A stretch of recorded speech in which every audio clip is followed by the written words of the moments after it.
Hi, and welcome everyone to Ethereal Encounters Unveiled. Today we are broadcasting live on the United Public Radio Network and the UFO Paranormal Radio Network, 105.3 on the Gulf Coast and 107.7 FM in beautiful New Orleans. Hello, everyone. Thank you so much for joining us today. Today we are live, and I'm super excited about that. We have a Wednesday live show. So for a lot of you folks that don't know, we kind of incorporated some Wednesday dates into the schedule, and I'm always thrilled to be here with you. So again, to reiterate, welcome to Ethereal Encounters Unveiled. And of course, we're broadcasting live on the United Public Radio Network and the UFO Paranormal Radio Network, which is 105.3 FM on the Gulf Coast and 107.7 FM in New Orleans. Please join us in the chat. We love to hear your questions and comments. So be sure, whatever platform you're on, whether it's Facebook, even LinkedIn, we're streaming all over the place. So please be sure and join us. We absolutely love hearing from you. So we'll start this off with a compelling statement and a question. Did you know that millions of people vividly remember history, pop culture, and even human anatomy as being fundamentally different from what it is today? And they're not wrong. They're all experiencing what's called the Mandela effect. And if you haven't heard about it, today you're going to learn all about it from one of the leading authorities and voices in this genre. And tonight we're moving past simply remembering. We're asking, what if these collective memory shifts are actually proof that our reality is changing? So today we're honored to welcome a researcher, as I said, that's the author of a new book called The Mandela Effect, and it's Society Awakening from Me to We, Cynthia Sue Larson. And a little bit about her. We've had her on the show before, and we're always thrilled and blessed to have her back. There's just so much to learn. Cynthia is the founder of Reality Shifters. She's the first president of the International Mandela Effect Conference, managing director of the Foundations of Mind, and creator and host of the Living and Quantum Dream podcast. So get ready to learn how the laws of quantum science and your own consciousness could be the key to understanding a new malleable reality. And of course, you can visit her website, which is realityshifters.com. We'll have that running across the screen as well. So let's welcome, hit the wrong button, Cynthia. Yay. Thank you, Carolyn. Thank you for being here. It's such a blessing to have you. Thank you. Put my microphone in the right place. Oh, boy, yeah. It's good to be here. And live is something else again. Yes. We don't always catch you live because your schedule, right. But today we got really lucky and caught you live. So that's very happy for that. And I'd like to say hello to some folks that are popping in. And as they pop in, yes blessed. Zisan, oh, you're on vacation. Yay. Always a blessing to have you here. Patsy, much love to you, dear friend. And she says hello to you as well. And Carrie, always a blessing to see you as well. I hope Heidi pops in. Like I said, a lot of people don't realize that we're doing a live. So as the word gets out, nice. Oh, who's this? I am the spoon, the fork, and the knife. That's good. I like that. Reality is. I like that a lot. So it's always such a blessing to have you here today. And we have so many questions. Let me get your banner up and running so folks can know where to reach out to you. And as I mentioned in the intro, your website, realityshifters.com, and you're on YouTube, Facebook, all over the place. So show some love to Cynthia and give her a thumbs up and a like. You know, it helps the algorithm, and it helps get the message out there. So, and especially in today's world that we live in, a lot of what we're saying is getting suppressed, and it's not good. It's not good. But as Mark Atwood says, he's an apocal optimist, which I love that word. So he's got a bright and positive outlook for our future. And I kind of hold that too, even though things are kind of crazy and rough. So for folks that haven't seen or heard about you before, let's give them an intro as to your background. And of course, we're going to take a deep dive into your new book, which I read and which is amazing. Amazing.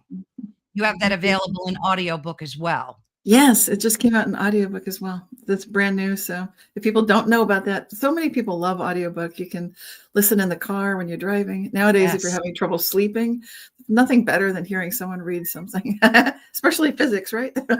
Yes, absolutely. And then you just back up and play it again. Oh, hi, Laura. That's so good to see you. Good. Yes. Yeah, so I'm going to step aside for a minute, and you kind of just talk about yourself and where you're at. Yes. So I have a background in physics from UC Berkeley. I got a degree there. And after that, I got an MBA degree focusing on information systems, worked at Citibank. But that's just the technical stuff. What really matters in my life, it's not that the physics doesn't matter, but I've been a lifelong, what's known as born aware. So it means I've all my life had one foot in the between lives place, whatever you want to call that. So for me, it was just, I remember who I was before I was born. I remember it feels like blissful state of being.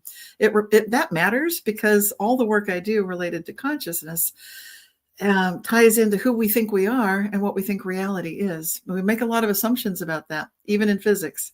And some of the big assumptions start coming into front and center when we look at quantum physics. As many of you might be aware, quantum physics looks at the so-called realm of the very small. Things like electrons, photons. These are fundamental building blocks of reality, or so it was thought. Then subsequently come to find out there are little tinier things, subatomic particles.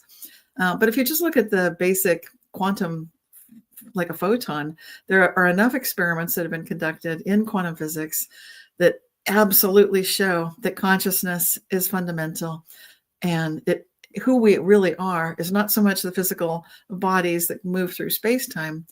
We have something more to us, much more to us than that. And right now, as we approach this age of, I consider it the quantum age, it's an awakening period of time to recognize that we human beings, we're wise humans. I like to start all my videos, hello, wise humans, because we are Homo sapiens. And when we honor the highest level potential of each and every one of us, then it's more likely that we can head toward a future that's radically positive. And I am a radical optimist in the sense that I like to ask questions that we all would love to live the answers to, such as how good can I get? How good can everything get? How good can it get, being whatever the situation is? And if you wonder what is good, it's you leave that to your highest level of self, because we do have levels of self. Even our brain is not just in our cranium. It's also, we have a heart brain and we have an enteric gut brain. And these have been scientifically validated recently. So when I do spiritual life coaching, I am basically starting by doing a blind reading on these three levels of conscious agency. It's where we observe from and the kind of realities that we subsequently see. And so in a nutshell, it's kind of a lot about me. It's not everything, but I've been writing books about what I've called reality shifts, where things seem to be appearing, disappearing, transporting, and time seems to be changing.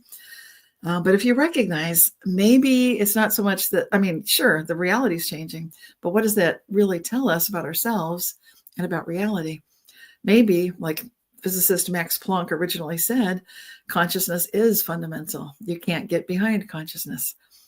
So that's pretty much everything. But then my newest book, The Mandela Effect and Its Society, really has a lot to do with getting a side-by-side comparison of the things that we say in our regular language when we notice reality shifting and the Mandela effect occurring.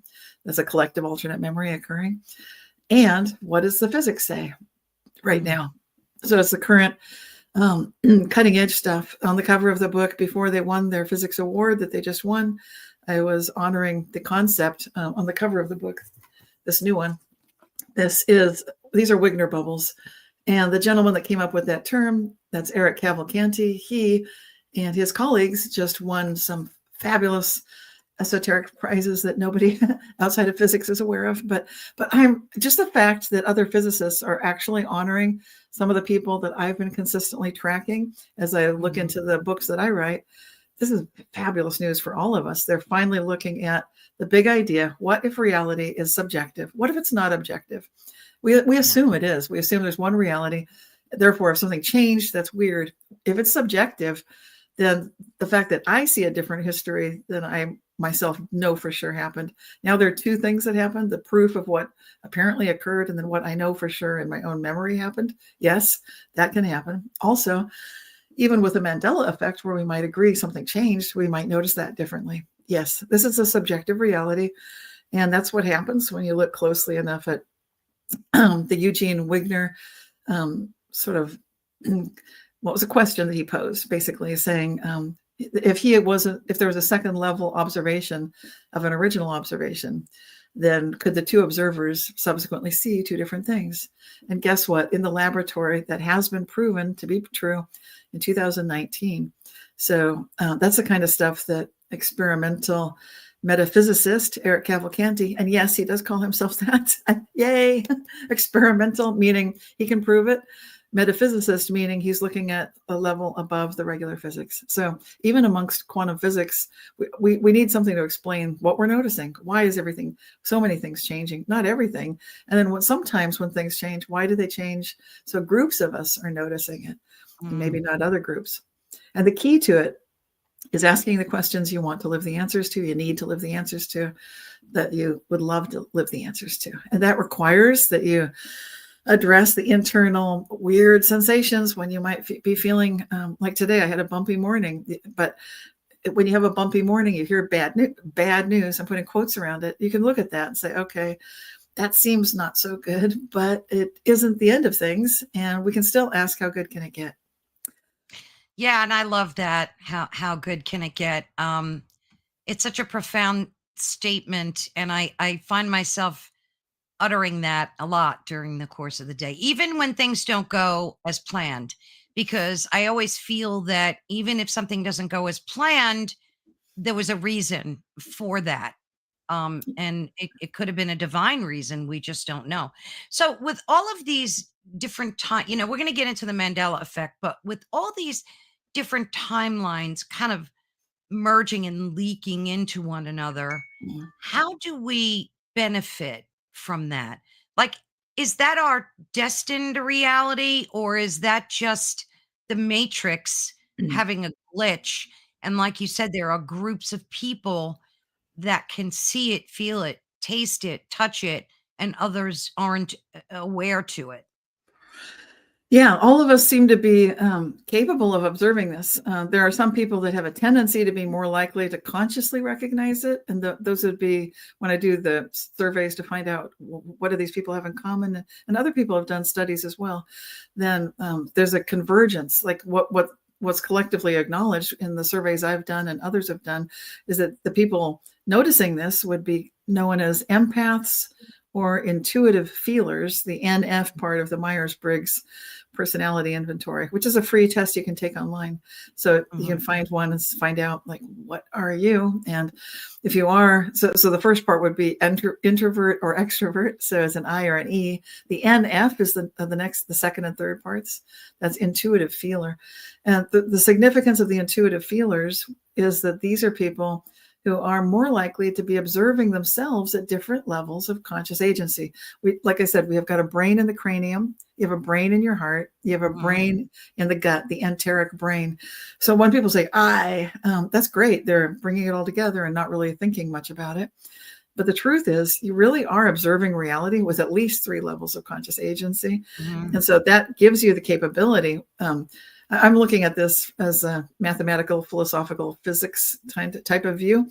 And so from the inventor of calculus. That's one of the two inventors. There, of course, one of them is Sir Isaac Newton. The other, the one I'm talking about, is Gottfried Wilhelm Leibniz, who's the inventor of science as we know it. And we use his notation for differentiation and integration in calculus. And if you don't do calculus, don't worry about the math. The point is, it gives you the ability to take a higher dimensional perspective of your current reality.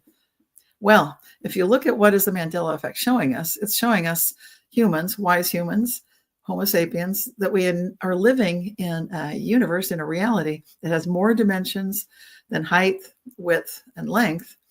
And these are the things that are used in calculus. So you can calculate the volume inside of a water tank, whether it's a cylinder, which is easier perhaps to calculate just with geometry, or a little bit trickier if it has a conical shape, kind of like it's a cone at the top and it goes around. So Gottfried Wilhelm Leibniz has that. We're using his notation when we differentiate and when we integrate across all of space to determine the volume. And so how do we use this with reality shifts and Mandela effects? We're doing this all the time. We're not thinking that we're doing integration or, and differentiation. It's not like that, but we're noticing that we can observe from different levels of ourself in a situation. So in one of my books, I show a butterfly landing on a finger. And if that butterfly lands on your finger, you have a first order observation that butterfly is there. And then the second order, this is Gottfried Wilhelm Leibniz. This is consciousness in his definition. The second order is recognizing that something's touched my finger. That's my finger. Something touched it. That's a higher order recognition. So I want to give Gottfried some well-deserved credit for really noticing this and observing it. And it's clear to me that we're going to be looking at these levels of conscious agency because many other scientists out there are noticing that reality, even sensory scientists who study perception like vision, Donald Hoffman, for example, he says what you see is not real. That's an interpretation. It's like when you look at the desktop on your computer and there's an icon for the garbage and you put the trash into the folder and the computer throws it away. That's what we're doing with our reality. When we see it, smell it, touch it, hear it, taste it, all of that. It's Maya. It's an illusion. It's like we're inside of a dream. And that's what I'm basically showing in the books that I write, that consciousness is like a dream. Now people say, oh, it's like a computer simulation, but that's just a fancy way of saying it's a dream. To me, it's a similar analogy, except sometimes people just want there to be, some mystery programmer somewhere that created all this. I think consciousness is much more of a mystery, and I don't know if I'd want to be saying that there's a programmer here. I'm not a big fan of AI, certainly not making choices for us. So I'm much more keenly aware that this is our big time to step into our own conscious agency rather than to hand it over to artificial intelligence conscious agents, which is what's about to happen. And we're at a big decision point. So in my book, I'm writing about, let's choose a radically optimistic viewpoint for humanity. Let's choose rev humanism, not transhumanism. Yeah, I really like that. So are we just on a mission to get to the real reality? Like what is that? So if this reality is not real, if it's like the Matrix, then what is the real reality? Do you believe we meet that when we pass? Like, or are we just on a constant mission to be in that real reality or see it?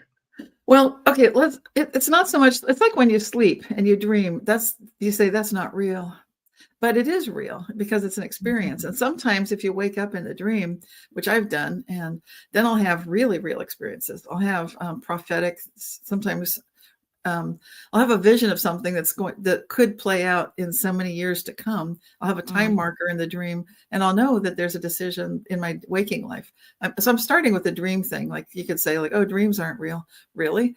But then how is it that some of us are getting such direct confirmation of things that we had no way to find out? It had to do with someone else who's doing something we didn't even know, something no one had ever told us. But now, 7 years in advance, we have the opportunity to do something that could change a whole sequence of events and help to save someone's life. 7 years. I've had dreams like that. I'm talking from experience here. So if that's just a dream and not real, like really, Yeah. I can't say that a dream is not real. Okay. And then I'm saying waking life, this is also a dream. So it's not real, but it's consciousness. We're playing with getting to know who we really are. Like, and most of us, if this is a news flash to people to find out, you have three brains: cranial brain, a heart brain, and an enteric gut brain. You can actually think with your gut. You can think with your heart. You can think with your head. And in some sense, these have time sensitivities to them, like a gut feelings, or we call it the subconscious because it's tuned into things at a slower sort of it's like a slower rate of experience, heavier, denser. And so if you clear that stuff, clear your shadow stuff in therapy, for example, then you can be free from cycles where you tend to make stupid mistakes. Anybody can make a silly mistake, and we learn as we grow. But if that happens, then you can learn, I can do better. And so instead of feeling bad and getting downtrodden with coulda, shoulda, woulda thinking, where like I could have done better, should have done better, beating ourselves up, it's much better just to make a choice. Like, okay, I'm going to be that person. I'm going to, from now on, I'm going to choose to be the person who's more loving, more kind.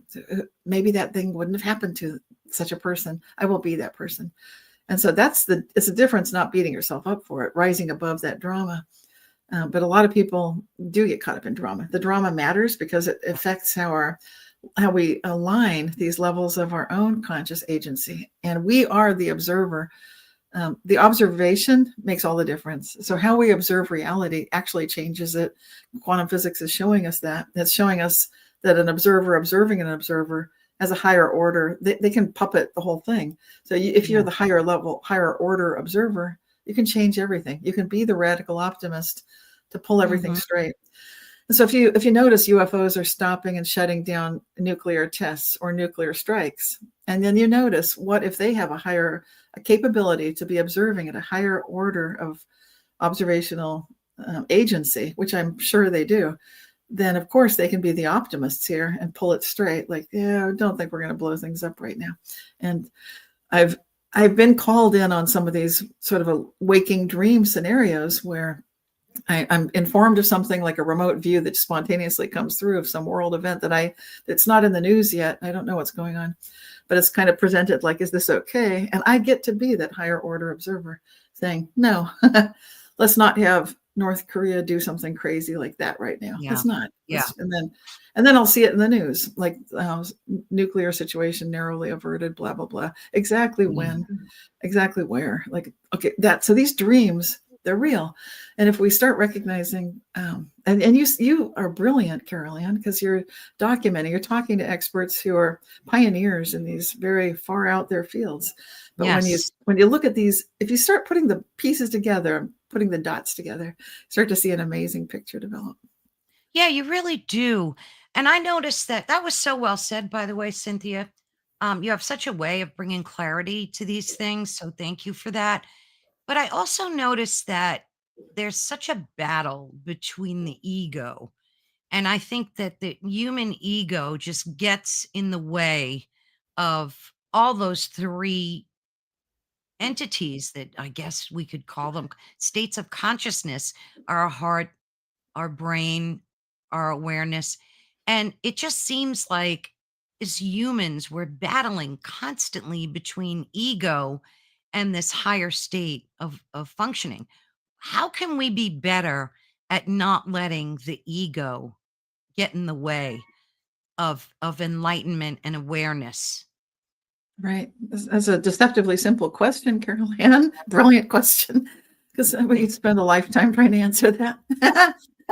True. It's like, True. let's count the ways. Basically, I like cheat cards. Like if you look at the 7 deadly sins, you can say like, okay, let's not do those. And then similarly with the Buddhist torments, hundreds of Buddhist torments, let's not do those. And so then you start noticing like, okay, so I won't do those things. But how do I not do those things? And so a lot of these are habituated patterns of behavior. That's why it could go on a lifetime to sort of sort it out, because we're taught how to respond to events. We're taught by our parents and our caregivers and our culture that if something goes wrong, you get angry or upset or hurt, and we're taught these responses. And that may sound like a weird thing for me to be saying, but for anyone Mhm. but for people who practice a very deep, like a Zen meditative practice, that kind of thing, where you're essentially slowing your thoughts down to a stop and getting into a stillness, which I've heard Generation Z is getting into this. They'll turn everything off for 15 minutes. They'll sort of scoot around, and sometimes they film themselves doing this, which is a little bit different, but okay. Yeah. But the point is that I like the direction it's going. They're recognizing there is a there, that when you turn everything off and you shut down everything and you go into a stillness place, preferably Mhm. don't even record yourself. I would recommend leave that off too. Right. Strikes me as funny, Seems kind of but odd. yeah, I know. Generation Z. Anyway, Yep. they're sweet. But the thing is, when you recognize, oh, I can do that. I can shut this down. I can, and if you really succeed and stay in there for, there's not a time limit I'd recommend, but if you can, for me personally, when I've gone a little past 20 minutes, then I'm definitely there have been many times when I'm definitely reaching a very deep place of pure love, timeless, eternal, infinite kind of beingness. So that touchstone, and I have a benefit from my born aware memory. It's like I've got one foot kind of in eternity. That's a cheat there too. I know that because I know what it feels like to be between lives. Feels great. Fortunately, I don't remember it quite fully. And when I meditate, then I'm kind of back in that. Feels so good. Mm. But that is the comparison. So when you realize that's love, that's safe. And the stronger you get soaking in that and strengthening yourself with that awareness, then when you come back into this sort of a duality of the physical, mortal existence where things can go quote unquote wrong, and we do feel frightened and sad and angry. We have all these negative dragging down emotions that mess up our high vibe when we're trying to manifest and that kind of stuff. Yeah, they do. But still, we're coming out of this sort of beautiful vacation for 10, 15, 20 minutes where we've slowed everything to a complete stop with stillness. And whatever happens is perfect. You don't judge it. But if you do get that feeling of that love that's just radiating outward, then for sure you're transforming everything that you're facing right now. So it's a very transformative experience. That would be my short answer, besides the cheat codes of just don't do the 7 deadly sins, don't do the hundreds of Buddhist torments. And then what you do want to do is steep yourself in the true identity of everything that really is changeless, because that would be the infinite, eternal soul, spirit, love that you are. That the awareness and everything else is illusion. All the rest of it basically is like a dream. It's like a construct of some sort. Yeah. Yeah. That's That's what so true. these higher dimensional beings, I think a lot of them are showing us that. They're just waiting, and they're the best teachers because we need to learn it ourselves. If they show us everything, then we're not really learning it properly. So if you're That's wondering, so true. That's yeah, so true. Now, reality made a statement here. A Hoikya spirit acts like I'm not familiar with that term. Acts like a capacitor, which allows the signal to pass through while preventing high current. Are you familiar with that it sounds term? like tricksters, and you've heard tricksters, Mm, right, Carol Ann? So it's almost like a spirit that's allowing. It's almost like the going to something to such an extreme that it's ridiculous, and then you can laugh about something and it blows the energy off. Like laughter is really good when you can see like that's ridiculous, and everyone has permission to laugh at the clown who's doing mhm, something. It's like reductio ad absurdum is what they call it in Latin in science. When you take something to its logical limit to such a degree that it becomes outrageously silly, and like nobody would believe that, but then that's what everyone does believe. When you take something that's so obvious, and it's a way of pointing it out. But if you can do it with a laugh, which I think a lot of the Hayoka spirit strives to do, is to kind of show like this is something that we can entertain. It can entertain us, and we can laugh at what we're afraid of. We can laugh at what we're angry about. We can laugh at what's making us sad. And through that laughter, there's a release of that energy. And so that is that acting like a capacitor. So it can handle really intense times. And I think most of us, if you go through dark times, really dark nights of the soul, then you might notice that there's sort of a gallows humor that some, like people in the ER, doctors who are trying to save people's lives, and they don't do it every Yeah. time. They have to have a dark humor. And that's a good thing. You need that. It's that Hyoka spirit, it's the Yeah. Yeah. You have to capacity. have ways to protect yourself. And I love lucid dreaming too. Definitely something that I wished I had more of a capacity to do. Uh, how how are you with lucid dreaming? Is that something you can set your mind and intention to do, like before you go to bed at night? Maybe astral travel. Like, how are you with that? Yeah, something. Well, it varies. The truthful answer is some days I have a high intention. I will do this, and other days I'm just so tired. And Yeah. but then I get help in the dreams if I need. I actually do need to do things in dreams on the lucid level when I'm asleep, and I'll have dream assistants who, like recently, I had a Saint Bernard dog padding along. It's not my dog, and I've never seen a Saint Bernard, but I think it was the actual Saint Bernard showing up like a dog, like, I'm here with you. I felt the love, and I was in someone Mhm. else's house in the dream, and I was following someone, and I had something to do, and I'm just so tired, and the floor was so clean and fluffy. This person is a meticulous person, and so I just lay down on this soft, fluffy carpet, and the Saint Bernard lay down next to me. But the Saint Bernard kept me awake. So I'm in a dream, wanting to have another dream, and the Saint Bernard is there, kind of keeping the charge, so I'm still awake. And then I started receiving the kind of messages that it's like getting a telephone call in a lucid dream, and I got a Yeah. real-time connect from other people that were connecting with me in the dream. And so Mm, it's a fun, I think it people talk is. about on the telepathy tapes that kids go to a place on the hill. It's like accessing, if you don't need internet, you don't need cell phones. There is an internet, and you can actually find out what's going on, what you need to know, what's best for you, and all of that's going to be possible always, through dreams, through lucid dreams. So on a good day, I have helpers, or I go into it smooth. On a great day, then I'm in the daytime, like right now, I'd be telling you, Carol Ann, we're in a dream right now, and I'd be feeling it. And then it's like riding a wave. The manifesting is super cool. It means that how good can it get thing starts manifesting. Like a missing package that I just talked to the mailman before we connected today. He said, I don't know what happened, Cynthia. I put it in the mailbox, and then I'm like, I don't know, it vanished. I didn't tell him everything I do. I had to be here on time for this call, so I'm dashing back. But I'm like, I got to talk to him some more about this. It's very, but because that happened, it's exciting. It can show up. So I can know this is a dream. Therefore, it's possible I can go back in that garage in the reality where now I find the package that vanished a day or two ago, went through the slot and vanished, into Mm, like the Schrodinger's cat, superposition of states. Package is yeah. there and it's not there. Not So, there. Yeah. and then when I dream at night, I can take that this is a dream in the daytime, and it makes it so much easier to stay in the lucid dream state when I fall asleep at night. It's a continuation. Mm, It's gliding. So on a good day, I'm doing that. It's the rougher days when the Saint Bernard follows me and kind of nudges me, like, come on, there's a dream, there's a message coming through. I'm like, oh, thank you, thank you. Man, I'm tired.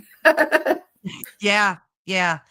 Yeah. And sometimes, like, paying attention to those messages gets challenging, like when our humanness gets in the way because we're so concerned about busy stuff in our lives, and we often miss those moments. So I try to tune into them. Like, I'll stop what I'm doing and I'll try to set intention to tune into Yes, them.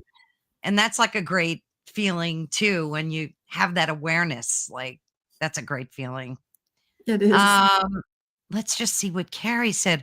Our spirit is literally a star projecting us in this reality. We are avatars in this simulation. Gosh, that's so true. Don't you think that's so true? Yeah, we literally do emit photons, and people that focus on their heart awareness, you can emit so much more photons from your heart.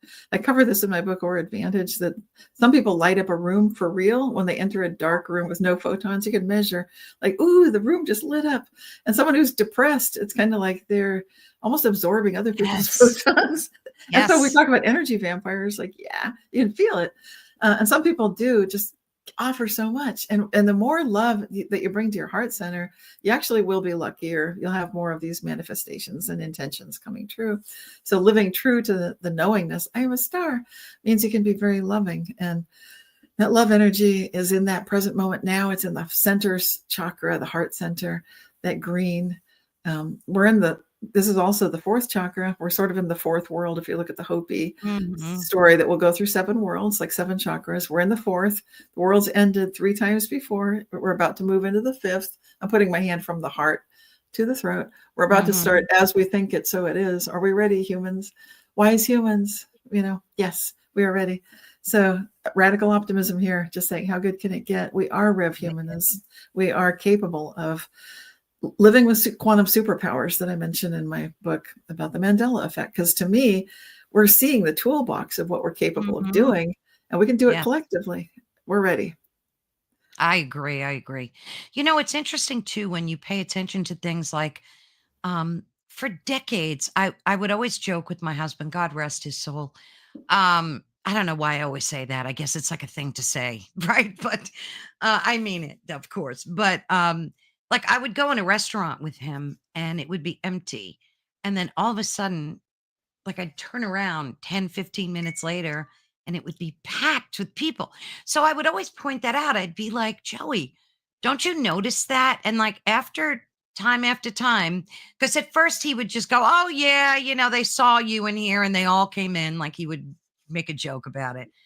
And I would try to explain to him, no, it's just like an intention, like that you set without even being aware. And people pick up on that and they come in. And it's funny because I recently heard a story where this happened with a gentleman going to a restaurant, and the restaurant owner said to the gentleman, please come in here a few times a week. You can eat for free because there's always a trail of people that come in after you. See, and there's definitely something to that. Yes. People do pick up on that. And I'd say these photons that they're starting to measure from the heart, and it can be a factor, like one person might have 3 photons per, I don't know, every second or so. And someone else could have 20,000, literally 20,000 photons per second coming off of their heart. And so that kind of flow of light is palpable. It's measurable. Yeah. And we, even though we're not walking around with little measurement devices, we are the measurement devices. And so if you feel like this restaurant's like full of good energy, right? It's that love, it's that light. Yeah. And you can literally feel it. Oh, yeah. There's something definitely to that. Yeah. And it's good for business. True. Yes, absolutely. It's good for everybody. It's good for everybody. So what prompted you? You've been studying the Mandela effect and having these conferences, and you're like one of the leading authorities out there. And you've given so many beautiful examples in your book for folks that, need to understand more about exactly what it is. So I'm sure everyone in the chat knows about the Mandela effect, but give us just like a 360 overview for folks that are listening. Maybe they're like, the what? And I know Nelson Mandela, but what is that? So give us just a quick summary. Okay. Well, a 3 words definition, my definition, not what you might see elsewhere, but eventually, hopefully, it'll catch on. Collective alternate memory is what a Mandela effect is. So it means a collective means at least 2, 3, maybe 100 or 1,000 or 2,000 people, who knows, some large number of people have a collective memory that's different than historical evidence suggests. So this can show up lots of different ways. You can go, in my book, I show how to do a little safari through the grocery store. There's a thicket of stuff at the grocery store. You can see all kinds of products that if you look closely, it's like, is this really what you remember, or did it seem different to you? And so many things seem different. So it could be, and these are products usually, like Febreze has a different spelling. Coca-Cola, the hyphen's different. So many things have changed in all sorts of ways. Captain Crunch is now Cap'n Crunch. I remember Captain. That one is a big one for me. I would have been offended to see Cap apostrophe N. What is this? I was a child looking at the cereal box, spelling it CAPTAIN. Yes, that was my favorite cereal. Yep. Yeah, and so having a little hyphen would be like, that would be bad. Like, why are they teaching us bad spelling? Why did they choose to put the hyphen there? I would have been asking those questions. Is that correct hyphenation? Why don't we see other words do that? No. So I'm just picking on that one because that was a big one for me. Yeah, yeah, absolutely. That one gets me. Kit Kat, I think that used to have a hyphen. Yep. Yeah. So just a lot of things in the grocery store. Oh, of course, in America, we would have Thanksgiving on the third Thursday of November, which now apparently it never was. And we would have Stouffer's stovetop stuffing, which now has only ever been Kraft stovetop stuffing. And I remember That's the ads on crazy. TV, Stouffer's stovetop stuffing. It's like, oh, Absolutely. that's so cute. Stuff. Yep. Yep. Yep. Perfect marketing. Yeah, just weird stuff. And then the logo on the Fruit of the Loom That's had a a big one. cornucopia. Yeah, the cornucopia. So a lot of these big ones for us, we're thinking, why would we remember a basket of fruit that has no basket? That's crazy. Yeah, Jiffy. A lot of people remember Jiffy peanut butter. Thank you. I remember that too. Yeah, Um, there's a lot of them. yeah, so it's just that the grocery store is just a hotbed of these things. And Yeah. I'm getting so many great comments. I love nice. it. Love it too. Yeah, I love it. I'm gonna have So to go back and catch up on a lot of them. But but you know what? it's more than the grocery store. Yeah, and you mentioned Yeah. Nelson Mandela. For people who've never heard of this, it's called the Mandela effect because some people remember that Nelson Mandela died in the 1980s. Some people are very specific. 87. Like, okay, 1987 could have been. Not sure about the year, but I know that he was incarcerated on Robbins Island and there was he died. I was wondering, what was he killed? What happened? I wanted to know. He's in jail. What happened? And that was never really clarified. And then his wife, Winnie, had to deal. There was just a nightmare that she went through in that reality. It was not just the press getting flooded with all that, but here she is waiting for her husband to be released at some point. Now Yeah. he's dead. And now she has to fight to get his possessions and things. And it turned nasty. There was this whole legal kind of an angle, but none of that ever happened. I'm mentioning these other details because so many of us remember the vigil, I do. the huge it made a big impact on the world in 1987. But Mm. now, not only did he not die, but Nelson Mandela went on to become the president of South Africa. And this came to my attention when I heard he was on a speaking tour in England. And I was like, that's when it was like, wait a minute, he's alive? It just seemed weird. But he's not the first one who was alive again for me. Jane Goodall was another one, big one. And she recently Yeah. passed away. And then there have been others, but you get the idea. Yeah, yeah, yeah. Yeah, that was definitely an event that I distinctly remember that he was in jail, Nelson Mandela. And, there was a lot of events. And it's funny because we always just shrug it off, like when we hear and see these things. And you mention so many of them in your book. Um, I'm just looking through your list here. It's incredible. And I love your exercises in here too, because it's good. It kind of like jolts Yeah. your memory. Do you think that those simple, like grocery store type examples are just glitches, kind of like leaking through into our reality, or are they like why? I understand the principle and the whole thing, but the why still Yeah. confuses me. I delved into that in my first book, Reality Shifts. I wanted to know. It's the same thing. Reality shifts. That is Mandela effect. When we have a personal Mandela effect, then it's on the order of what I was writing about in Reality Shifts. So it's not. It could be a collective one, but could also be something very personal, very significant for yourself. And so when I was looking at that question, why is this happening? What's going on? The answer I got back was B cause.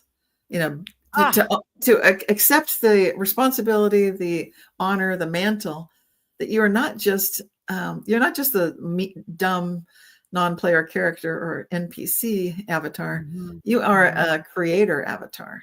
You are an avatar with these levels of conscious agency. So you are the puppet master of your own puppet. You're the playing piece in the dream. Like I am Cynthia, the mortal physical being, but I'm also Cynthia, the eternal infinite being. I'm both, and I know that. And I also operate through all these realities.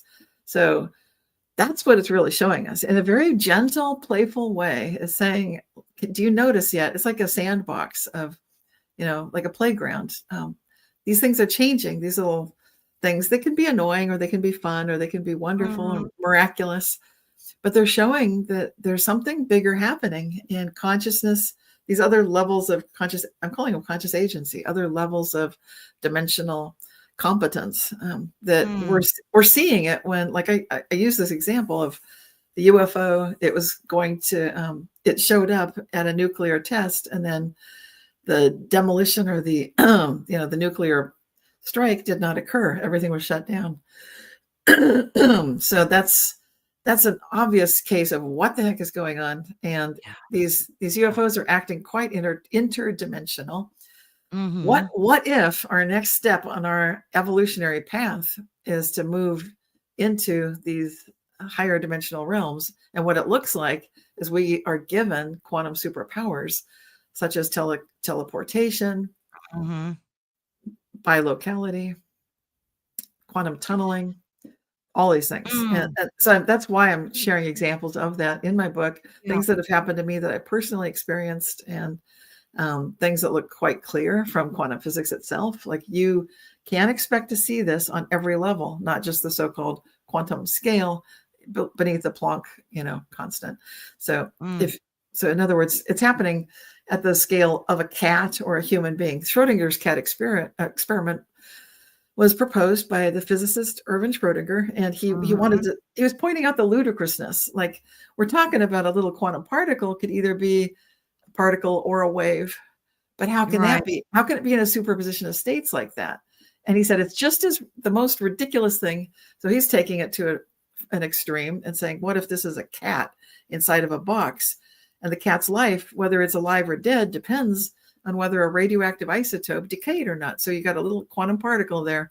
And if it decays, then it triggers the mechanism that breaks the glass, releases the poison, and the cat dies. And you don't know until you open the box. So that's the Schrodinger's cat experiment, trying to point out the ludicrousness that, Yeah. we can't be living in a quantum world, yet we are. And our technology is increasingly depending on it. So we're getting to a point where we collectively can't pretend that this isn't happening on every single level, including the Mm. cosmic. And so when people look like Mandela effect people who are doing the research and tracking these strange phenomena, they'll say, we are in a different part of the universe than we used to be. We used to be, you know, like way far out on a spiral arm. And now we've moved toward the center. And because people remember Carl Sagan showing on a map on Yeah. TV, like, here's where you are. So Right. that's how this is huge. And our It is. bodies are changing. Our organs are changing. They're not where they used to be. The heart's moved to the center, the kidneys have moved upward. There are physiological changes in affecting billions of human beings on the planet right now, across the board, apparently instantly. Mm. My dog. I think Chris mentioned Anatra. I probably said his last name wrong. Is it Anatra? I know he pronounces it Anatra. He pronounces it Anatra. Anatra. Yeah. Yeah. Yeah. I think he mentioned that the heart's moving back again, that It's it done a wasn't. little, yeah, it's moved a little. It's, yeah, I That's was not so going into unbelievable. it. Well, things do change, and I've seen that with the Yeah. personal Mandela effects and the collective Right. ones. Like Yeah. Chick-fil-A also went back and forth through several iterations. Hearts moved a few times. Yeah. Yeah. Yeah. Yeah. It's so It, amazing. so it was way to the left, then it went to the center, then it seemed like it moved a little bit back to the left. It's doing a little dance. So who knows? I'm glad Patsy brought this up because she checked eBay and there's a vintage 1958 Jiffy T. See, there's so much proof out there Right. um, for both ways of like remembering things or several ways. I guess it depends on what it is. But that's cool. That is cool. She saved it. I do that too, and especially with the Fruit of the Loom thing because I remember so clearly and vividly the cornucopia. Yes. I It's clear as day. And then the Monopoly with the monocle, that's like a whole nother. There's so many of them. There's so many of them. But I wanted to go back to what you said before because it really resonated with me. And I found it to be so profound, and I don't want to glaze over it. When I asked you why, you said because. Yes. That just blew me away because it seemed to be like the best answer that you can give when asking that question. Yes, Wh- absolutely. Did that come to you as like a download or something? Or Yeah, I was writing the book Reality Shifts, and it was bothering me a lot. This was back in the 1990s. I had watched the yeah. actor. There was a TV actor. He played J.R. Ewing, Oh yeah, that the whole Dallas. murder thing. Yeah, Yeah. like who shot J.R.? Who shot AR? And I'm dating myself. But honestly, that was when this was going on. So that Yeah. actor, and he was in I Dream of Jeannie too. Oh yeah. Uh, yeah, I'm trying to Very remember his famous name. dude. Yeah, Larry Hagman. Yeah. that's it. Thank you. So, but we don't call it the Hagman effect, even though it's not just me. Right. Other people also noticed that he died. He died. He died in the 80s, and then he was alive again, just like Nelson Mandela died in the 80s. Mm. He was alive again. So did Larry Hagman, and other these have happened. I've been seeing Mandela effects all my life. So if people say, "Ah, it's 1987," well, not so fast because I've had some in the 60s. I mentioned it in my book that my own personal history, and other people have had them. Like Mhm. Carl Jung definitely had a Mandela effect in the 1930s, and then there were people that were tracking them in the early 1900s. So just Mhm. because we didn't have the internet doesn't mean it wasn't happening. But Exactly. yeah, that was so weird though. The whole thing with yeah, Larry Hagman, that was shocking. I forget why we're talking about that. How About did I the get there? because thing. The because. Oh, yes, Yeah. yes. Yes, because okay. Yeah, it was bothering me. Like I was realizing in the 1980s, this is a real phenomenon. I've heard a song that I was so sick of, and then the radio, the announcer says, "For the first time, I'll play this new song." I'm like, I'm all excited to like hear it. Like, oh, not that. And then I realize he thinks he's playing it for the first time. Oh So my. so in the 70s and the 80s, I was watching this, and it came to sort of a boiling point when I went through my Kundalini awakening, and then the whole phenomena ramped up incredibly for me personally. I couldn't avoid it anywhere I went. So I was asking, it was a download. I'm asking, why is this going on? And the answer was because Mm. it's just saying, take responsibility, little human. It's time. It's kind of like we've been children on this planet. It's time to be the wise humans as we were named. It's time to step into that and acknowledge Mm. that we're not just little pawns being pushed around on a playing board, and it's not them doing this to us. I mean, we can look at it that way. We can say, oh, they did this, and the powers that be, and politicians, and whatever. Yeah. It's Yeah. Of course we can say that. That's not what I'm getting when I go directly to source to find out what's happening. Then I get because step into the full power, these quantum superpowers that we've all been given access to, that we're starting to recognize. What if we are the ones that we've been waiting for? What if we are the Right. ones who are Right. doing these amazing things just because? And it's a confusion to us because we do have a brain in our cranium, we have a brain in our heart, and we have a brain in the gut, and so Mhm. we can surprise ourselves. We can startle ourselves. With three brains, you can do a lot of things, and you Oh can be yeah. caught off guard, and you can see history change. You can see a reality shift, Yeah. Yeah. Yeah. and you can keep asking, how good can it get, and keep raising the vibratory frequency of anything that's going on. And if you think like, I don't know what good is, well, you do know what good is at your highest level, because that's what we call fate, is when those highest levels orders of conscious agency are calling the shots. They can see beyond the limited little three dimensions that we're Mhm. moving through in our linear time, in our mortal existence. They can Yeah. see Yeah. far beyond that. They can see all the permutations. Oh sure. Not to sound like a cynic, but I had a kind of a little bit of a revelation. I kept hearing we're in the great awakening. We're in the great awakening, and like everybody's saying that. This is the great awakening. So I started thinking about it, and I just couldn't help but see the way some humans are behaving globally. Not very good. So I started thinking maybe it's not an awakening, but an awareness. I think a lot of people are becoming aware and they're confusing it with becoming awake. Like I associate awakening with spirituality, like a Kundalini awakening or some type of like inner consciousness development growth.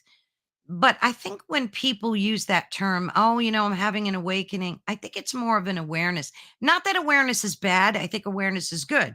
So I think a lot of people are becoming more aware of truths, of like discovering their truth, whatever that may be. Am Yeah. I wrong in thinking that? Oh, well, it's always a little it's interesting to look at other people because then it's easier to spot things that we might be doing, but until we have that mirror, we can't really tell. Right. And people love AI for that. They're saying, "Oh, it's such a mirror." Well, reality's a mirror. You've already got the Right. mirror. To me, it's a better mirror than AI, but Yeah. that's just me Yeah. personally. But yeah, you can look at the awareness thing and then realize, okay, if I'm aware that these are my fingers and this is my body, but Mhm. now Cynthia and Carol Ann are saying this is a dream. And Cynthia says that she's holding her hand up, but she's dreaming she's holding her hand up. And so there's the awareness of it. The awakening happens when you know that you are the master of yourself Right. at all these levels of conscious agency going up, up, up, up, up, up, up, way up. Exactly. And so then there's no more excuses of they did this to me or you're lucky or you're doing better than me. You don't need to compare anymore Right. because when you actually do this, then you're right, Carolyn. Then you're going from the beginning of awareness. The awakening itself is realizing this goes all the way up, Yes. and then you can't really blame other people or be jealous, uh, Exactly. and you can't Exactly. fall into those little traps of the seven deadly sins. Right. The gluttony, the greed. I don't remember what they all are, but you get the idea. Yeah. Like judgment, Right, judging other people just disappears right, when you see and when you're in tune with your spirituality. There's no more judging. Like you'll see all over the internet, everybody is so angry because people are stealing and all this stuff, and everybody is just mad and angry. And like you can't judge people because you don't know what their situation is. Not that I'm making excuses for bad behavior because I'm not, but I'm not here to judge that. I'm right. not here to judge your behavior. I have my own behavior and you have yours, like consequences, like we all have to suffer the consequences of things, right? Right.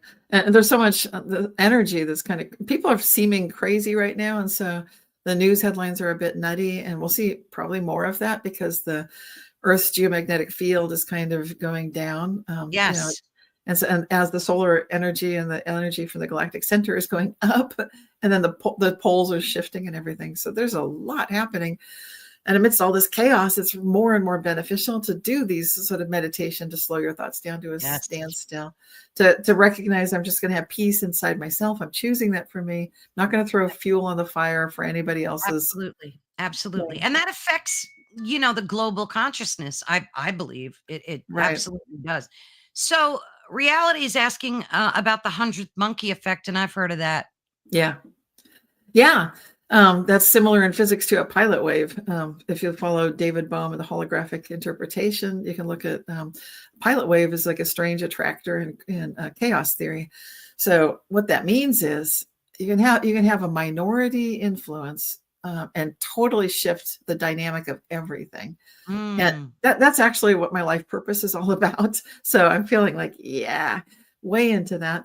I've known when I started this career that I'm on that is kind of out there. When a literary agent looked at my first book, she said, "Can't you write something that she saw about the book about reality shifts?" And thought that's too out there.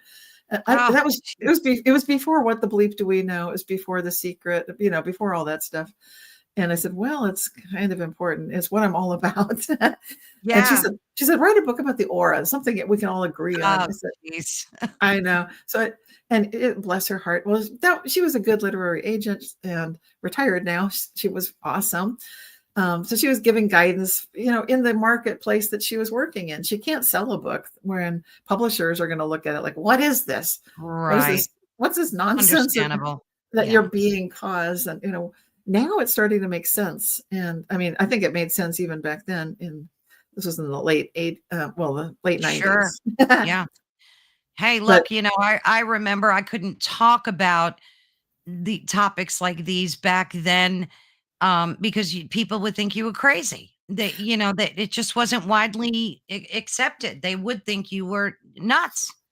But the fact that people are listening to your show, reading my books, it's a niche Yeah. market right now. It's not the majority of people, but Right. that's starting to change. And people Yeah. are, so it starts, that's the 100th monkey question. So you've got an island, and on one island, the monkeys are washing, it's like one monkey is sort of washing its food before it eats it, and then two monkeys, and they're teaching each other.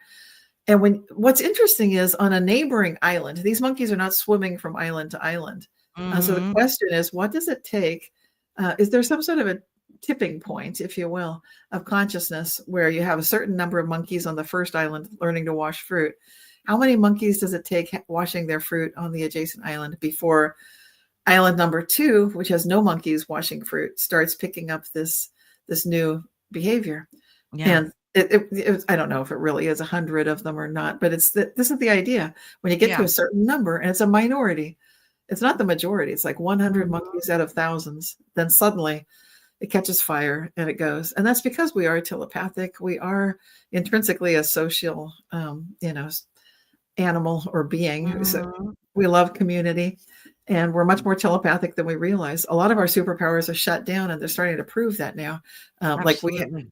we've got the ability to do things psychokinetically, and you can activate them by creating a brain lesion in the brain to turn off the brakes in our brain that's been set Yeah. up so that we don't change our reality with our thoughts. So, people want to bend spoons and stuff. It's much, apparently we're all set up for it, but we've been slightly, the brakes have been Yeah. applied. It's interesting because I've seen and I interviewed a woman, who was capable of doing that. She can use her energy to move wind and she's legit. She's the real thing. So Yeah. I also saw, which goes to your point, every living creature on this planet has this ability because I saw fruit flies being trained in a jar to not travel like a certain distance above this point that they set. And do you know when they die, the next generation of fruit flies do the same thing? They will Wow. not travel above. I mean, it's a long, complicated study, but it's not complicated, but there's a lot more to it than that. But I think every living thing on this planet has these abilities Yes. to share. Look at birds do that too. Crows are brilliant. I mean, it's not Yeah. just humans, right? No, it's not. Yeah. There's this, it's kind of like this whole entire waking dream of animals and plants are Yeah. very, very interactive telepathically and Absolutely. psychokinetically. Yeah, they're extraordinary. I think plants are some of the greatest teachers, especially trees are the greatest Oh, yeah. teachers around. And but to be able to listen to them as humans, it's like a totally different wavelength. They're so different from us. So you have to Yeah. really be still to hear what a tree is sharing. Yeah, and The it's plant. so true about the plants too, because I've got like Mhm. maybe 10, 12 plants, and I make sure I try to talk to them every day. And like Yes. my dog knows when I'm talking to these plants, and he'll sit and watch, and he gets a little jealous too, like when I'm talking to them, because I'm not paying attention to him. So he gets a little jealous, and I'll Mhm. tell him, Oliver, look at, mommy's giving plants the water, and and they know, they just intuitively know, and the plants know, they really do. They like perk up, Yes. and there are studies done about that as well. There are studies done about it. I So what did you visited. hope to huh? Oh, yeah, I visited Damenher, which is where they had they created the music of the plants devices, and I've I saw gotten that. those. Yeah, they're great. And then they also had a room, apparently. I didn't visit that, but they've set it up so that the plants have control over the lock on the door. So if when a person's on the outside of the door, the plants inside the room make a choice. Is this person okay to unlock the door? Do you want to see Hey, them yeah. or not? And they know, if you've read the books like The Secret Life of Plants, or if you read, Mhm. and Cleve Baxter had a brilliant book about the consciousness of plants, primary consciousness. I think that was the title, primary something. Can't remember the title, but it's Cleve Baxter. He's a brilliant scientist too. These scientists have basically proven that these plants are extremely sentient, conscious beings. Oh, absolutely. They have Even water. languages. Look at They cooperate. Emoto. What was his name? Yeah. Emoto that did the Uh-huh. studies with the I mean, it's just mind-boggling. So, what did you hope to do? You've written so many books, Cynthia, and you've shared so much of the best of yourself.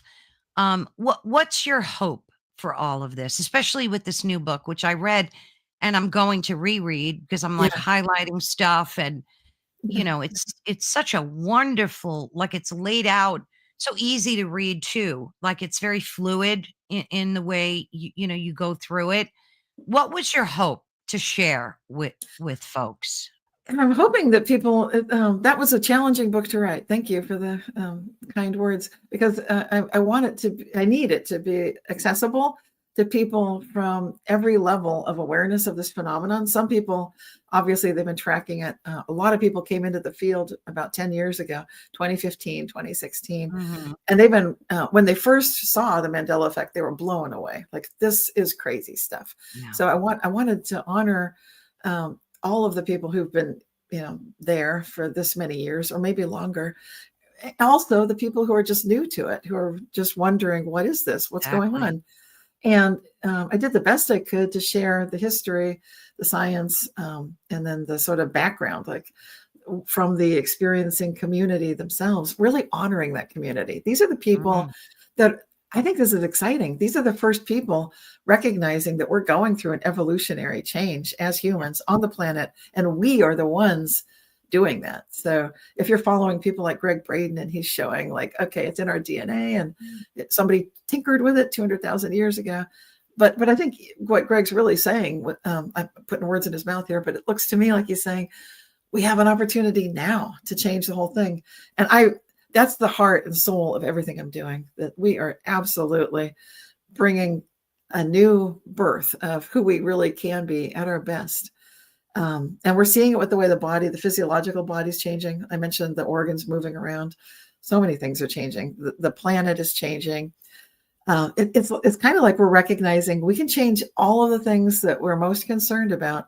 Yeah. And it really helps to change the emotional setting. So we might be in shock and grief and sadness and anger, Right. or all these emotional heavy feelings, Right. but we have a capability of rising above that and really harnessing this collective alternate memory, so we can change the past for all billions of us humans on the planet. And together we have more power than any national superpower. Mm. Absolutely, we really do. And I mean, we, in the sense of we humans, that we Absolutely. together are coming into this ability to do this collectively and individually. So I'm looking to us to reclaim the divinity that I think a lot of us, it's been suppressed through, you could point fingers at political, No. I'm not really going into all the pointing of fingers and blaming people. So we've had a long, sad history on the planet, and I'm laughing because it's been tragic. It still continues. There are atrocities happening that shouldn't be happening. Absolutely. But and I'm not trying to gloss over it. I'm just saying that when you recognize that we have the collective heart-centered love for each other, and for recognizing that the relationships we have, like mine with you and you with the audience, and greeting these Absolutely. people by name as they come into the chat, that's everything. And there's not going to be any AI or machine or mechanistic so-called solution that will ever Spot be able on. to it'll never surpass what we're Right. creating right now. And it may be a small group of us, but that 100th monkey phenomenon is very real. We will reach that tipping point, and we don't need a majority to bring all of humanity in a collectively better direction. And that's what I'm living for. That's what all my Yeah. work is about. Gosh, that's so beautifully said. And I want people to understand the importance of your book too. I mean, this took you probably years to write and Yes. document. Mm, It's mm. like a lifetime's worth of work for you. And with that being said, we have the link running across the screen where they can get it. Of course, they can grab it on Amazon and wherever fine books are sold, right? Yes, absolutely. And Good. I publish a monthly newsletter, so people can check that out. It's on Substack. So if you want to just go there, it's there. My website's kind of old, and I get comments all the time like, that's an old website. But then when I say this is an archive, I've got 25 years of monthly documented first person accounts of reality shifts and Mandela effects, showing the Mm. location, where it happened, what they were Mhm. thinking, what they were feeling. And so it's an archive, and that's kind of irreplaceable. Oh gosh, yeah. Gosh. So yeah, folks, show show Cynthia some love and definitely check out her website. You can get her book and her audiobook on Amazon as well. And I wanted to address Sky Girl. Oh, no, wait, I'm sorry. Somebody said, oh, here, Chris, that your plants have no reaction to loving talk. And I would have to disagree with that.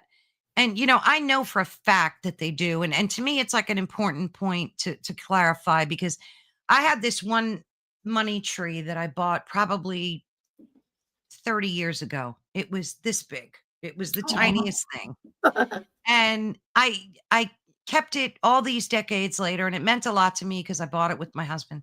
Now the thing grew to like 6 feet tall. It's amazing. But me and my infinite wisdom, I thought, oh, let me put a bigger pot and get better soil. And when I did that, the plant hated it. It just lost all of its leaves, and it was in such distress, and it was heartbreaking to me because it meant so much. So I went and talked to it every day when I watered it, and I kind of explained why I did what I did. I know it sounds cuckoo, but this plant has come back to life now, and it's growing new sprickets and leaves, and because I talked to it. So I just wanted to throw that out there for Chris. Don't give up on your plants. Talk to them, show Yeah. them some love, because they do know. They do know. Absolutely. Yeah, they do. And Yeah. you can't save every plant, unfortunately, but sometimes, and so it can be Absolutely. disappointing. Yeah, don't blame yourself either if you feel like I'm just no good at this. Keep Right. trying. Right. Right. Right. Yeah. Well, it's just like with us, when our time is ended Yeah. here on this planet, there's no amount of talking to that's going to change that, right? Yeah. So Chris, and I love referring to him. He's such a profound human, and he's got so many amazing um, newsletters and things. And I know you work closely with him, and you guys are good buddies. Um, he really is convinced that we're living in a video game, so to speak, that this reality is really truly like a matrix, and it's like a video game with controllers. And I have a little bit of a struggle with that. Well, I do think it's not the reality we think it is, but I'm not so sure about the video game thing. What do you think? We're such good causal agents. We can create anything, including, those, good guys, bad guys, and even the AI overseers and everything. So, it can all. More. So I guess I'm not trying to be evasive. No, no, no. But to me, it looks like that. It looks like it ties back into the trickster phenomenon too. And we can have very high level creations. It does look to me like there's a collective subconscious that creates a very dark inversion energy on the Mm, planet, very suppression energy. Some of it feels mechanical, it feels mechanistic, it feels like yes, there's it a machine. does. And it gives the feeling like you need to do like Neo in the Matrix and escape the machine, Yeah. which, so there's that vibe, but that mechanistic undercurrent, guess what? I believe we actually did create that too. So I'm saying like, okay, I think that's us. I'm raising my hand like, okay, that's us too. So let's change it. That if it is Mm, this collective subconscious, which I think it is, then that's good news. I know at first it's like, that's overwhelming. It's this huge inversion cloud of energy. And yeah. I love the work of Kingsley Dennis, he wrote a great book about the inversion, citing the work of Carl Jung and and Philip K. Dick and a bunch of others. But the idea that this thing is too big to deal with, that's where I disagree. And that's where my radical optimism kicks in. How good Yeah. can it get? And it's like, oh yeah, well, it may think it's bigger than any one of us, but together we're bigger than it. And what Yes. if we start recognizing maybe we did create this inversion energy, this collective subconscious of our collective 7 deadly sins and hundreds of Buddhist torments and all of our grief and shame and blame and Right. coulda, woulda, shoulda.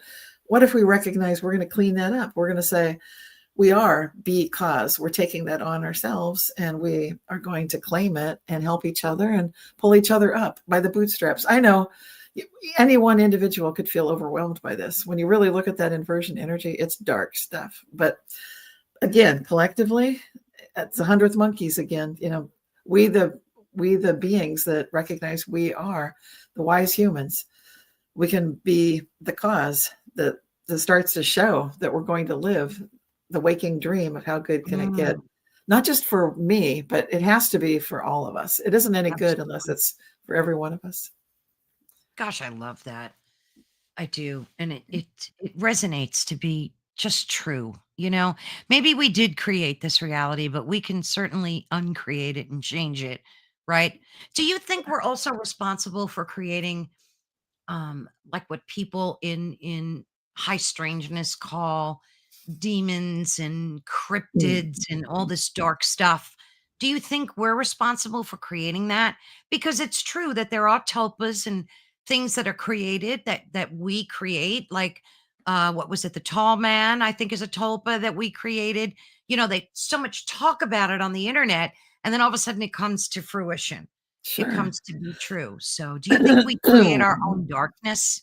We're capable of that for sure. Yeah. Yeah. So, but there are beings other than humans, so and operating at levels beyond what we are very good at comprehending. We're sort of dealing with our own humanness and struggling with that. Mm, But there are definitely others. Like you see it with the beings that visit in UFOs. You see it with some of the not just the Sasquatch, but I guess they're called the ancient ones. yeah, They yeah. look, yeah. So they're not just cryptids. It's unfair to lump them together with Yeah. animals or some No, I never creatures. thought So that was true. They're like yeah. a different species, maybe Mm, interdimensional, mhm. or well, you Yes. recently had an encounter. Oh my gosh. Yes.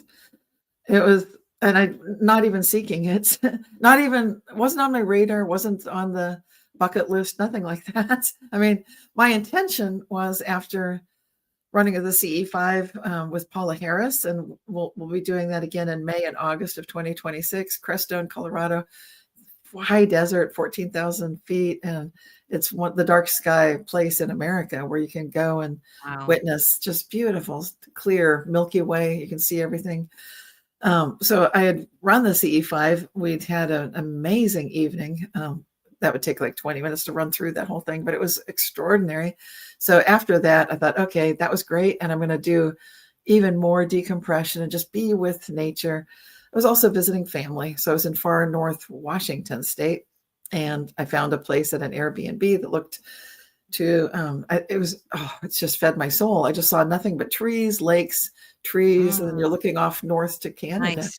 Like perfect. Okay, perfect. And I just like to just extend my energy field and just sink into the land and feel just the beauty of you know, all that bliss from the nature.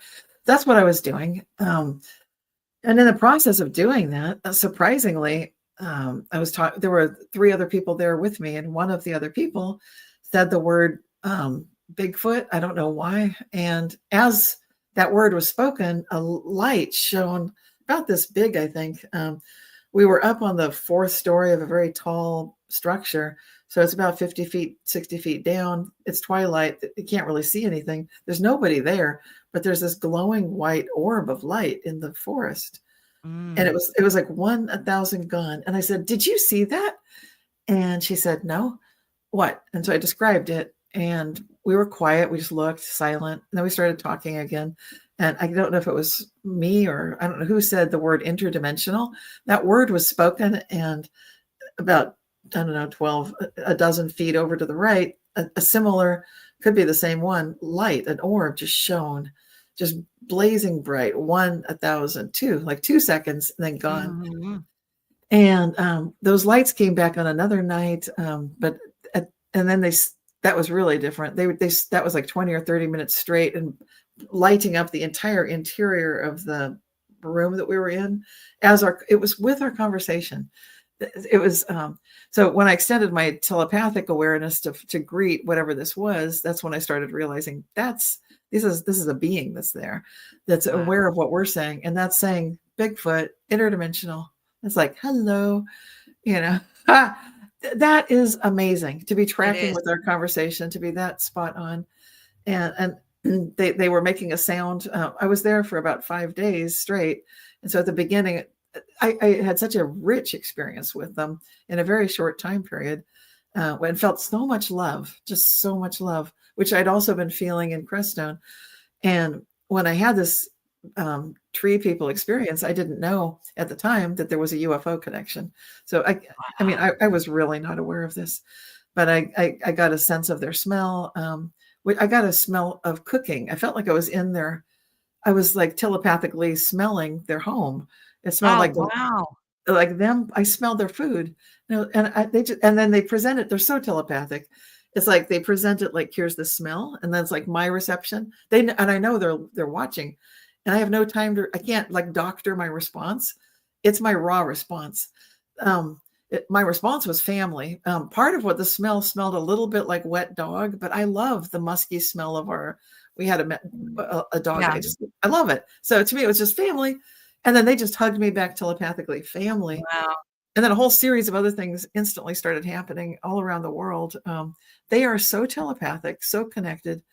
I am blown away by these are obviously not just some lumpy, clumpy Bigfoots, things that you pursue it's nothing like that at Yeah. all. Yeah.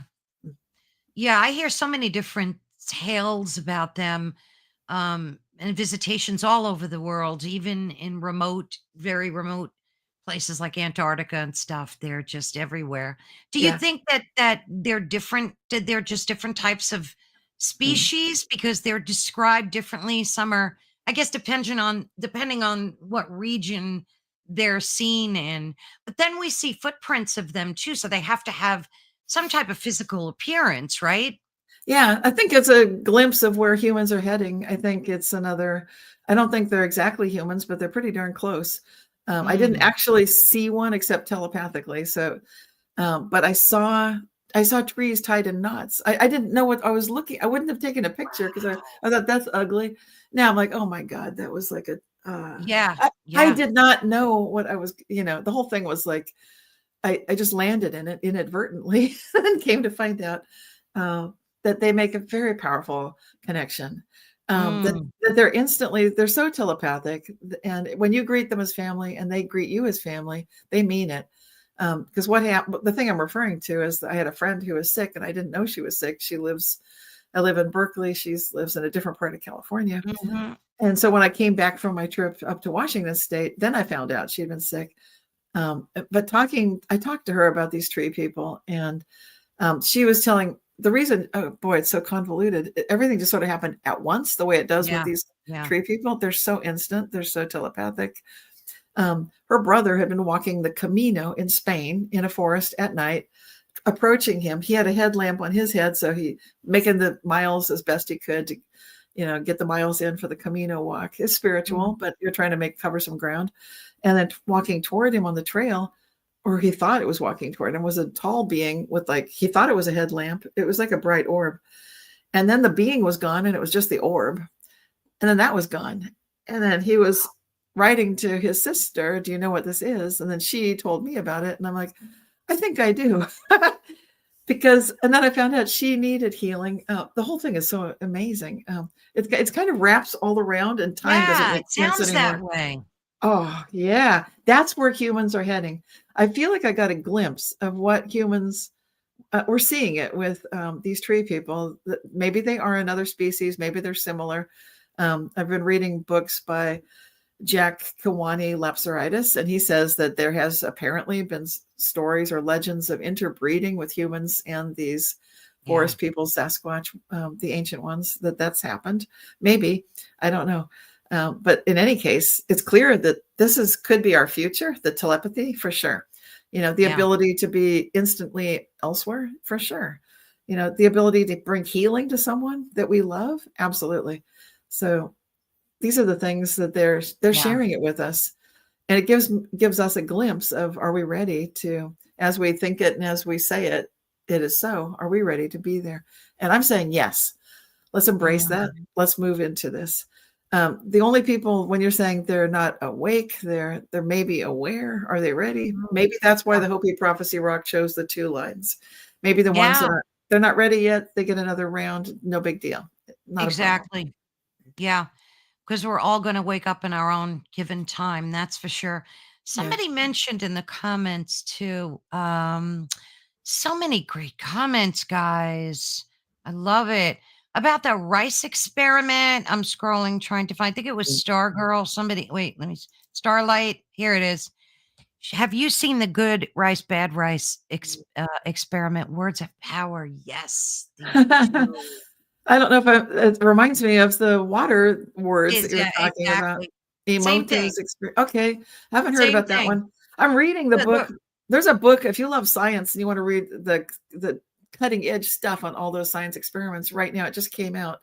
It's The Science of Magic by Dean Radin, Dr. Dean oh, I Radin. heard about that. I didn't read it though. Oh, it's out now. And so Oh, I have to get that. he's talking about these kinds. Exactly. He's going through which, what was the level of efficacy and all these cutting edge, powerful Mm. experiments. And he's definitely he's my hero in terms of the science. Oh my gosh. Just can't get any I better. love that. I love that. You mentioned before that science is finally catching up to this woo-woo stuff, as they call Yes. it, this woo-woo science. And but the rice thing is the same. I think it was 3 batches of rice. One was spoken to lovingly, one was ignored, and the other one was spoken to hateful words. And it, Mm. of course, it grew mold. The Yeah. ignored one started growing mold. And words do have so much power. I mean, that's why they call it spelling, right? Because you really do cast a spell.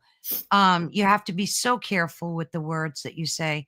And I'm always on a mission every day to be more conscious of that, of the words that, because like I'll do it with my kids, well, mostly like my daughter, and I'll say stuff to her and I'll go, why did I say that? I shouldn't have said that, like clean Yeah. up the kitchen, you slob. I mean, I don't know, like that's an awful thing to tell somebody, but yet it just comes right out of your mouth. And then, you have to catch these things when you say it and be very mindful to be kinder with your words, because Yes. it's, again, ego. It just, your ego because you take a personal affront at somebody not being clean when they know that bothers you. So, like, and again, it's ego. Like, we have a lot of work to do We do. with the ego thing. We really do. And I think a lot of us aren't aware how telepathic we all are, because we're feeling how other people, even if they don't say it, there's the micro expressions on the face, the tone of voice, Yes. the all the body movements, and then there's the whole energy of it and the vibe of it. We're totally feeling it. Yeah. Yeah. It's funny. There's Dolly and Preston. I interview them a lot, love them dearly. But I think Dolly and Dolly is a contactee. She's um her story is so complicated, so I'm not going to get into it, but she's been having communication traveling with ET like since she's a child. But she had mentioned that she doesn't, and gosh, I'm going to have to ask her again about this, but she mentioned that things don't really vibrate, or she doesn't believe in vibration. It's more energy. But isn't energy vibration? Aren't they the same? Like, once something has energy, doesn't it vibrate?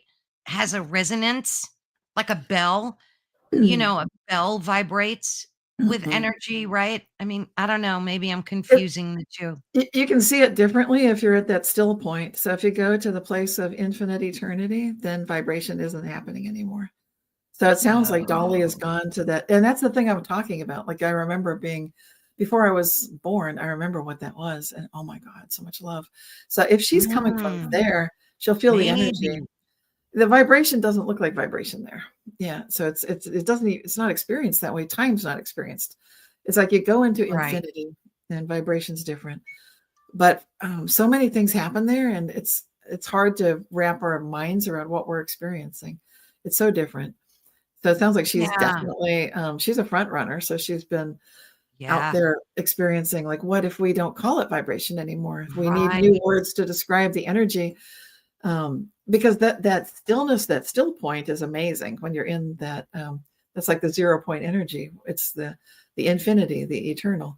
So if you're So you in that, stop mm, vibrating. mm, So you there's no need to mm. vibrate then when you're there, right? Is Yeah, that it? it's like a different concept. We're gonna need new math, new language. I think Yes. it'll be drawing from that which always was, but, so Mm. the indigenous, people would say that there's nothing new in all of creation, it's already all there, and Yeah. so Yeah. we're and that's true, we're sort of finding it, you can draw it forth from that original creation that was always there. Worst. Carrie says we're 70% water. We vibrate like water does with frequency. Yeah. When we move Yeah. through time, we vibrate through time. Yeah. Vibration, it's happening over, like you see a graph of a wave function, it's going up and down over time. So the vibration is happening over time. So I know like when you throw a rock into a lake and it vibrates, ripples. Yeah, that's like a vibration, right? Right. It's rotations per RPM, like on a record, RPM, if you remember the records, like 33 and I sure do. Okay. So if you know that, that's revolutions per minute, right? Or yeah. So it's kind of like you're seeing that. We see revolutions per minute on everything that rotates. So these oscillations and vibrations, they're moving through time.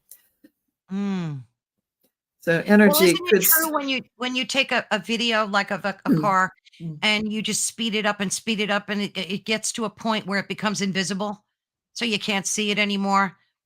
Isn't that time? Like, say that isn't again? that time? I'm not sure I followed that. Okay. They showed a video of a car, right? And they equated it to, like, I guess, space. And they showed when you speed it up and speed it up and speed it up and don't stop speeding it up, eventually you don't see the car anymore. Now, is the car moving? Is it a video or is it a? Yeah, and you don't see it was like some kind of science thing. They were talking about time and space, and they showed this video of how it, for example, if you took a car and you just kept speeding it up nonstop, that eventually time would disappear and you wouldn't see the car anymore. Okay. And this reminds me of an old Star Trek episode where people thought they heard buzzing like insects. Yes, exactly. And they couldn't see anything. Oh my gosh. That's great. That's exactly what it was. Thank you. Yeah. Okay. And they heard this noise, but yeah, it was them. That is so cool.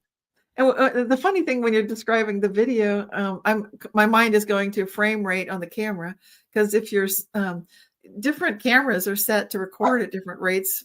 Again, it's like a frequency. How often is the aperture opening? Like that's the frame rate, and so you can have an illusion of something vanishing if you're playing with the frame rate on the recording. It's too technical.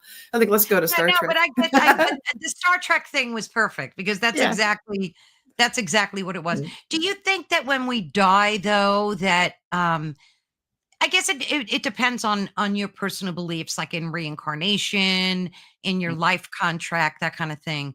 And I know you've seen your future. You've had a future past life, I guess you called it. You talk about that in the book as well. Well, yeah, that's a past. I had a past life circa 2500. So you can have past lives from any time.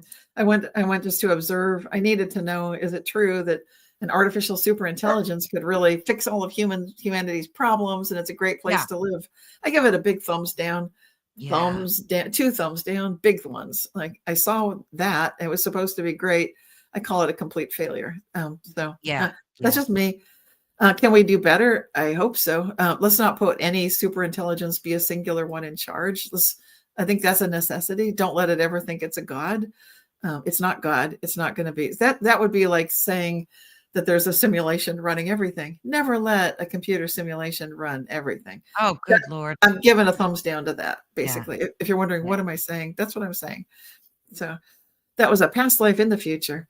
And you go into more detail about that in your book too. Which book do you go into the most detail about that? Is it this one or a different book that you wrote?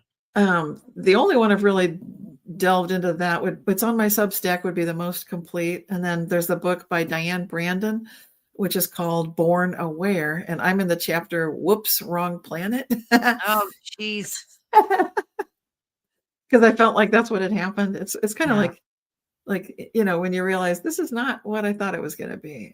There's been a mistake. So I got an angelic intervention is what happened next. And they reminded me that I'd chosen to be here. And we had an argument about that.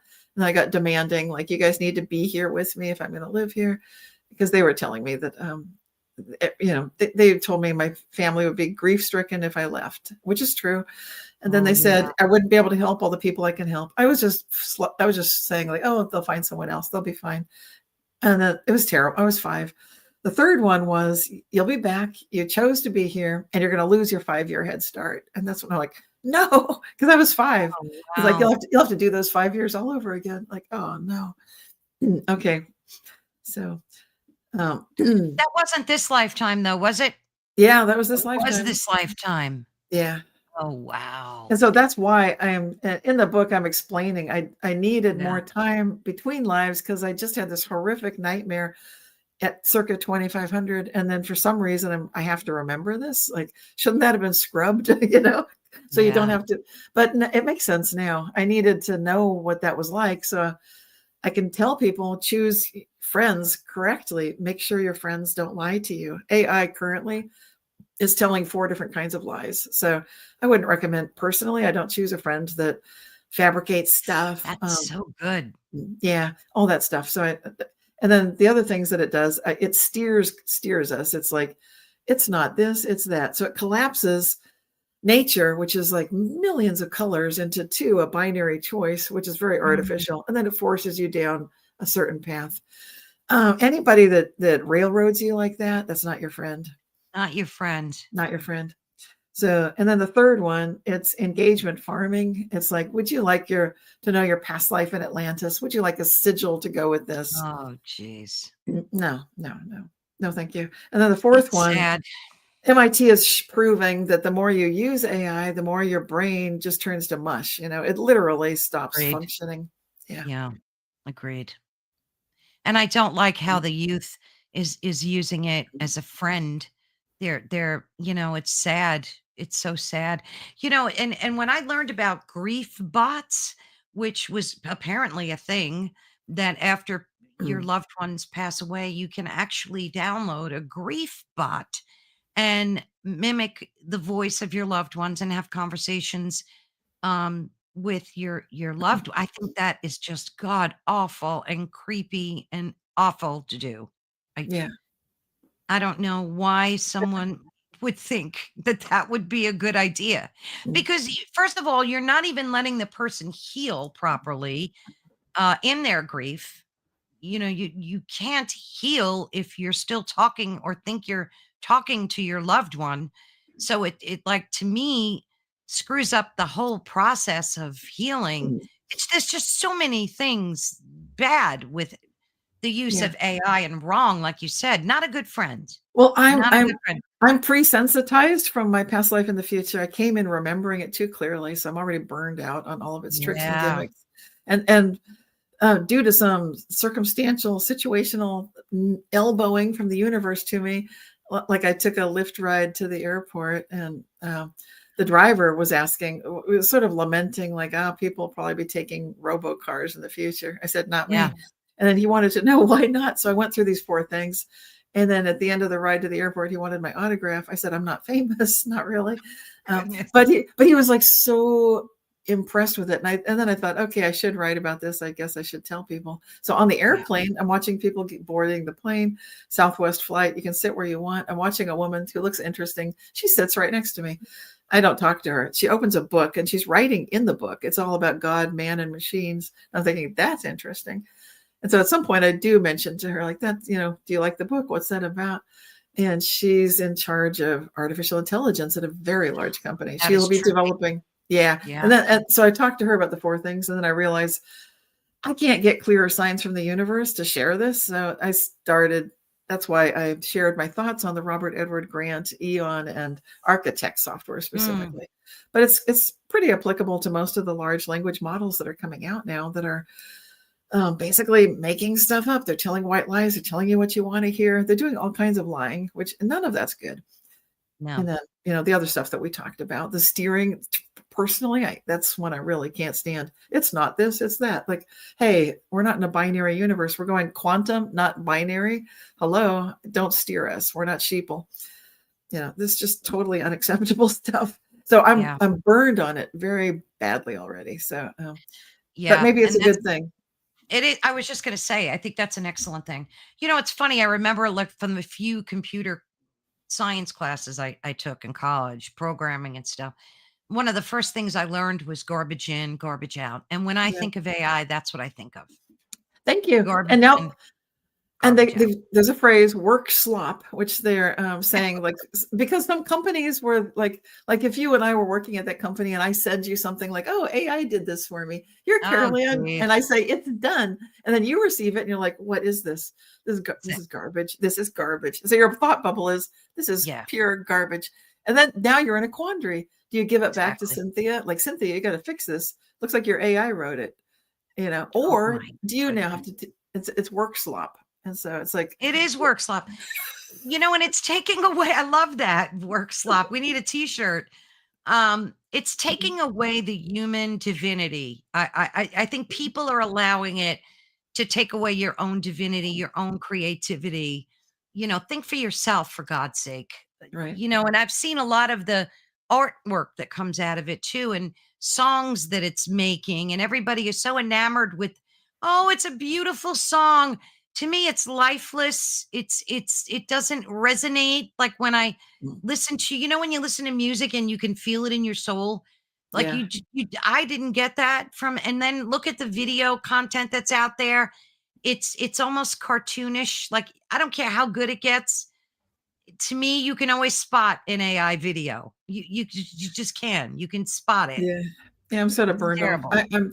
I'm like a recovering alcoholic or something. Oh Like my I've goodness. been through a lifetime with AI. I've had too much of it. I can't Oh even my take a gulp. goodness. Can't do it, won't do it, not doing it now. Well, you don't even have a cell phone. I'm always amazed at that.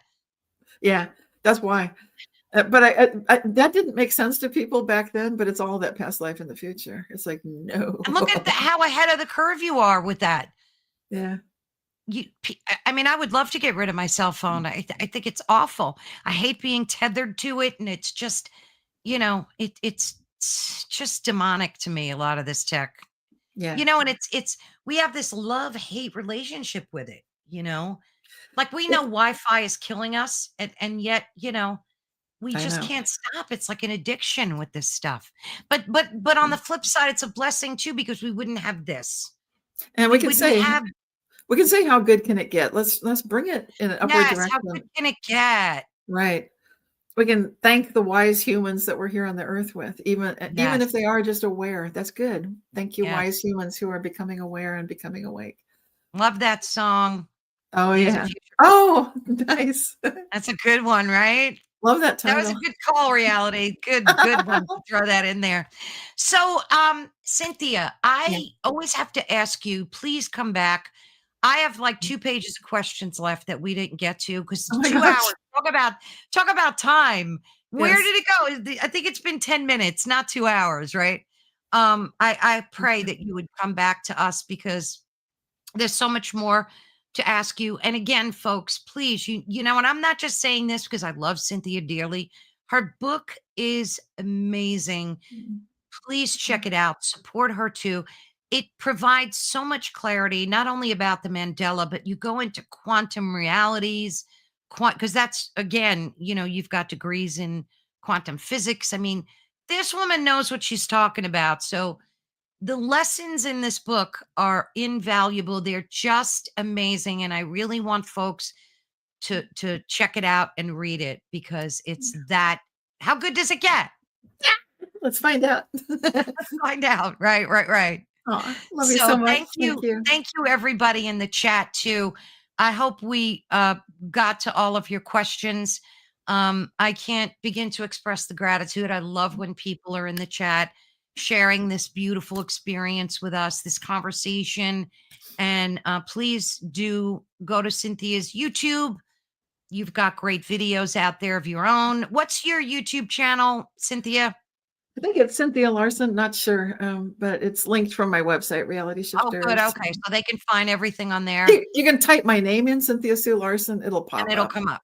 Yeah, Okay, it'll brilliant. Yeah, because we love supporting you in every way. And you have a wonderful Substack. And again, they can find that on your website as well. So, folks, please, thank you so much, C-Sun. yeah. Oh, thank you so Aw, much. And thank you, Heidi. Aw, We love all of you, Carrie, Chris, everybody out there. I don't want to forget anybody.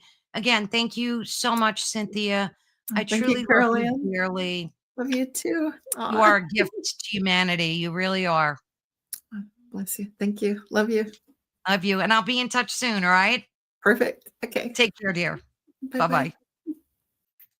So thank you so much, everyone. Again, I'm thrilled to be able to share this time, share this space with Cynthia and all of you.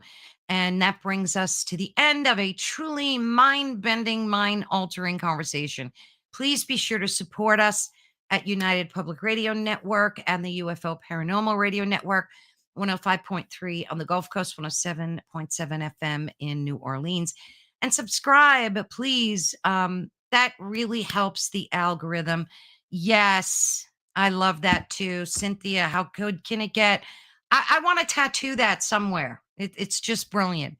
And I do say that every day of my life since, and that's becoming a thing. I hear so many people saying that on the internet now. Cynthia, you started something big there. But thank you all so much. Oh, Heidi, she's such a supporter of UPRN. There are no words of gratitude for you people. Thank you so much, everybody out there, Vet Girl, everybody. I just can't express my thanks to all of you that came in the chat. Thank you so much. Much love, genuine love. Tomorrow, please be sure and tune in. I have a wonderful show at 5 o'clock, again, live Eastern Standard Time. And I have a show on Friday as well. But tomorrow I have George H. Lewis on. He is a world famous astrologer. He teaches healing, everything you can think of. He does sound healing. And we're going to be talking about Three Eye Atlas. And no, it's not going to be the everyday boring stuff that you've been, well, it's not boring, but the everyday things you've been hearing about it. We have a whole new spin, and he's going to announce something that he has not yet talked about. So I'm so excited for that. So please, I will share it all over social media. Join us tomorrow, 5 p.m. Eastern Standard Time, and support everyone else on this wonderful, beloved network. Thank you all. Love you all dearly. See you soon. See you tomorrow. Bye bye.